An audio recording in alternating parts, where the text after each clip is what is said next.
ভারত পাকিস্তান বিরোধে মধ্যস্থতা করতে চায় বাংলাদেশ। কাশ্মীর ইস্যুতে চলমান উত্তেজনা আলোচনার মাধ্যমে সমাধানের পক্ষে সরকার। দুই দেশ চাইলে বাংলাদেশ মধ্যস্থতার ভূমিকা পালন করবে বলে জানান পররাষ্ট্র উপদেষ্টা তৌহিদ হোসেন। তবে আগ বাড়িয়ে কিছু করবে না বলে সাফ জানিয়ে দিয়েছেন তিনি। পররাষ্ট্র মন্ত্রণালয়ে সাংবাদিকদের সঙ্গে আলাপকালে এমন আভাস দেন তিনি। বাংলাদেশ দক্ষিণ এশিয়ায় শান্তি চায় মন্তব্য করে পররাষ্ট্র উপদেষ্টা বলেন, আমাদের অবস্থান স্পষ্ট। দুদেশ চাইলে বাংলাদেশ মধ্যস্থতার ভূমিকা পালন করবে। আমরা জানি বিভিন্ন ইস্যুতে দীর্ঘদিন ধরে ভারত পাকিস্তানের মধ্যে সম্পর্ক ভালো নয়, তবে আমরা চাই না বড় কোনো সংঘাতের সৃষ্টি হোক, যাতে অঞ্চলের মানুষের জন্য তা বিপদের কারণ হয়ে ওঠে।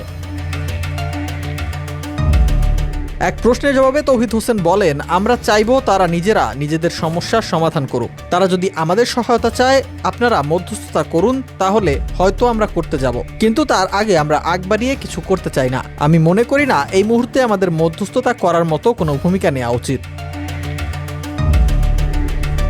ভারত পাকিস্তানের প্রতি আলোচনার আহ্বান জানিয়ে বাংলাদেশ সরকারের এই উপদেষ্টা আরও বলেন, তারা আলাপ আলোচনার মাধ্যমে সমস্যার সমাধান করে ফেলুক। আমরা এরই মধ্যে দেখছি দু একটি দেশের পক্ষ থেকে মধ্যস্থতার প্রস্তাব এসেছে।